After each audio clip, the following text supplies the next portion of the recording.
G'day watchers, welcome back to the channel and to this video where today I'm going to cover this product. So this is a Varjo watch which I unboxed a little while ago and I shared that video already, and so I'm going to review this specific watch that comes in this packaging, fairly simple card packaging. Really it's made of cardboard. I don't think there's any solid wood in here, but it's fair. What do you really expect more? From Seiko at this price range, you really only get a cardboard box. You don't get any more. Okay, so let's just open it again. Now, previously I thought that was just a display, but actually you can take that out, and it is some basic instructions. There's some warranty description here, specifications for the watch itself, a welcome note, and then instructions which are not pictorial, they are words, but that's what they are. Okay, so that's really that insert there. I'm going to put that aside and let's take a look at the watch itself. So this is a dress watch, and as you've seen in that previous unboxing video, this is the Varjo Eclipse Hematite dress watch. Now, hematite meaning the grey. Hematite is a mineral composed mainly of iron ore, or from iron ore, hence the name of the watch has been derived from the color of the grey. All their watches that they've released are based on mineral or gemstone names, as I understand it. Take a look at their website for more details. Varjo is a relatively new company, or at least their website has copyright 2017, so it has a feel of a very new company, almost a startup, but they do have a pretty funky feel. As you look through their website and the designs that they have, you will see that they are focused mainly on straps, various NATO and Zulu straps at the moment. This, I believe, is the first watch design, if not one of the early watches design that they have put out. So they've gone for a dress style watch, as you see here. Inside here is the Seiko VH31 movement, which, as you look at the dial, you will note that, interestingly, it's a sweeping seconds hand. Now that sweeps at 4 Hz, there's 4 beats per second as you see that moving around, which emulates, I guess, the movement of automatic watch, but with the convenience and accuracy of a quartz movement, the quartz piece in here, which is battery operated. Now the case is 316L stainless steel. You've already seen it as I've turned it over. It is all fully polished surfaces. There is no brush surfaces at all on this case. 38 millimeters in diameter. It is 10 millimeters thick to the top of the glass from the bottom flat surface.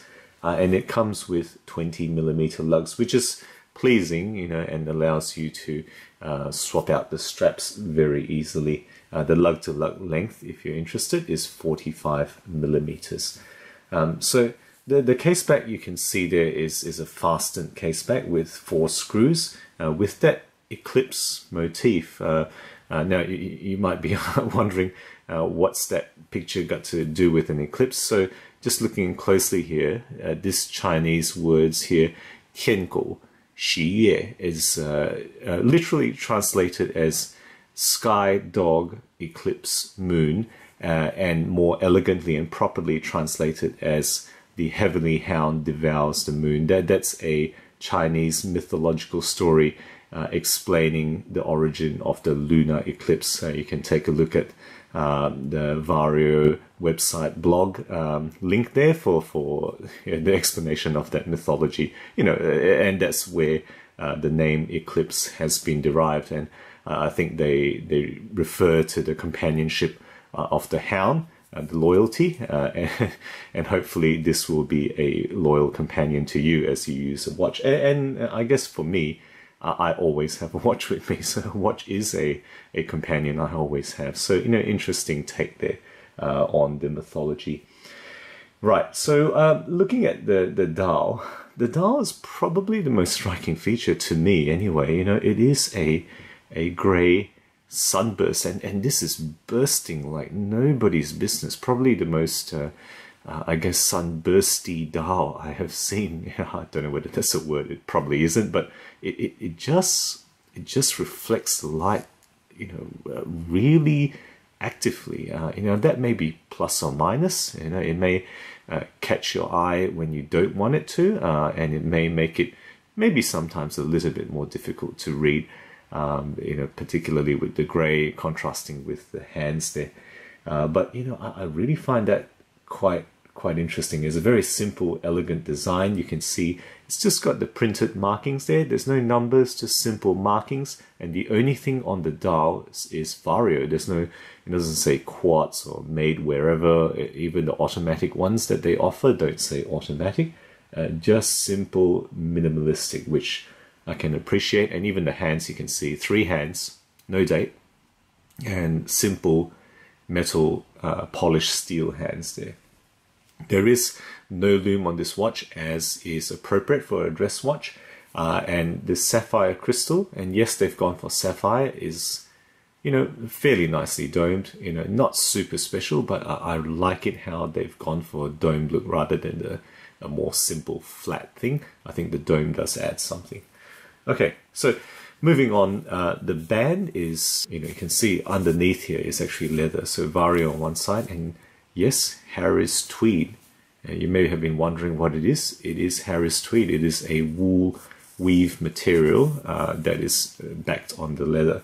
Now, why would you use wool? This is relatively rare. I think I've never seen a watch come with this, but there's certain characteristics that may be desirable. It is natural, fully natural. It has some fire retardant or resistant properties. It's fully biodegradable for the environmentally conscious.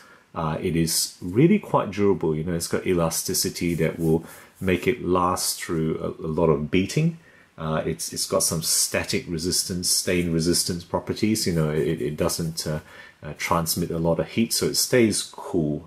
So those are the general properties of wool if you're not already aware of it, and that's why they, I guess, have maybe chosen to put this out as a strap. Okay, so that's really the description of the watch. What I've really enjoyed about this, well, I think it's fairly finished. It really is quite fair. Yes, it is all polished, but the design-wise as well, I think it's fairly elegant. It's nothing, groundbreaking. It's not, designing anything that is going to shake the world, but it's nice, simple, elegant. The dial, particularly with the burst reflection. The lug design you've seen. Okay, like it's different. It's pretty cool, I think. That lug design, something different, not something I've seen before in any of the watches I've reviewed. And it's got an interesting movement. It's got that 4 beat per second quartz. Personally, I've not had a movement like that on the channel, so that's the first I've seen of this Seiko movement. And then they've pushed for sapphire, which is a bonus at this price range. Now this retails, or at least the listed retail, is 218 US. When it's on sale, it's below 200. So at this price range for sapphire, that really is a bonus. You can find other watches that can offer sapphire, but it's not common. Most of the time, you're getting mineral for this price. Okay, so what's the slight weaknesses? Well, the case is fully polished, and some people don't like that. You may prefer brushed alternating with polish just to play off the light a bit. Breitling, as a I guess relatively high-end brand in particular, have been criticized for some of their watches being all polished. So some people may not like an all polished surface watch. Wool on the strap, this Harris tweed strap, it isn't my preference. It's perfectly comfortable, and I'm just gonna put on the watch for the wrist shot now. Okay, so there we go. All right, that's the watch sitting on the wrist there. 10 millimeters doesn't ride up very high at all. That's how it goes on the wrist. Nice, simple, elegant.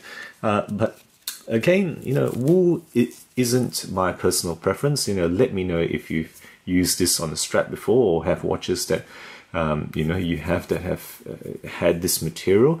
But personally, it's not my own style. But some people obviously may like this, and Harris Tweed is a relatively respected material, from what I've read of its history. I think the big thing about a watch at around the $200 price range is the massive competition you're getting. There's lots of Japanese competition. You're going against things like Orient, Seiko, Citizen, and then also Chinese watches, Phoebus being one I've reviewed, Seagull as well. Huge lots of competition at this level, but good on them for putting out something that is quite different. I've not quite seen a watch in this design featured with their interchangeable straps that they obviously market. So I wish them all the best. I look forward to what else they put out. Hopefully they won't get drowned out by the competition that they face. So thank you again to Ivan at Vario Everyday, Vario Watches, and the Strap Company for making this available. Guys, I hope you enjoyed that. Let me know what you think of this particular piece. If you enjoy my videos, do consider subscribing. I'm getting new stuff all the time, just like this watch, and I share it right here on the channel, always aiming to provide unbiased, objective information on all things horology. Thank you again, guys, for watching, and as always, I will catch you next time.